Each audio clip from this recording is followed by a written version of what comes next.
Hi, Chris. Thanks for taking some time this morning with us. Great to see you, Trent. Yeah. Wanted to talk to you a little bit about the ongoing U.S. EB5 program, as you're aware of. Can you talk a little bit about the EB5 program and its success both in the U.S. and in foreign countries? Well, first of all, the EB5 program has been around for about 25 years, so it's going to remain. It's been a very good program, and what's very interesting about it is it's been involved with investments all over the U.S., whether in geothermal, as we're interested in, but also in places like urban development in Manhattan and New York. So a lot of different programs. Secondly, I'd like to mention that the EB5 program has really been made use of in China. And so when you look at all the things that the U.S. is doing with China, one of the things has been this EB5 program to attract Chinese potential investors to the United States. So we've been very happy with it. Speaking of different projects that are qualified for the EB5 program, one of the projects that you're aware of is the Walker Ranch Energy geothermal project. Can you talk a little bit about how a geothermal project fits into the EB5 program, and why is it a safe and reasonable project to be used for EB5?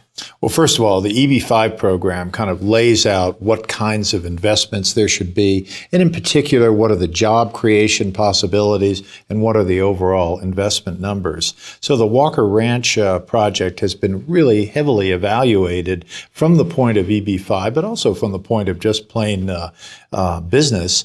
And it meets all these criteria. It creates jobs, and very importantly, it creates renewable energy. I mean, we need a lot of that in this country, in the United States. I suspect it's also a major issue for China.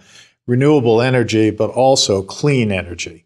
Speaking of energy, can you talk a little bit about the U.S. energy policy these days, especially towards renewable energy, and then also how that might impact both China and U.S. relationships? You know, a lot of what's been going on in renewable energy in the United States is the federal government, that is Washington, is trying to encourage states to do the right thing and make sure we have more possibilities for renewable energy. We cannot go on with fossil fuels. First of all, they are dirty. They cause a lot of air pollution. So we need to kind of branch out. Secondly, while some of the renewable energy is very exciting, like wind power and solar power, one of the problems is it's not available 24 hours a day or 7 days a week. You know, even in Denver this week, we have not seen the sun for a week. We've had rain all week. Well, that would not be very good news if you're producing solar energy. So one of the exciting aspects of geothermal is the fact that it is there 24 hours, 7 days a week. So it doesn't have this problem that these other energy sources have.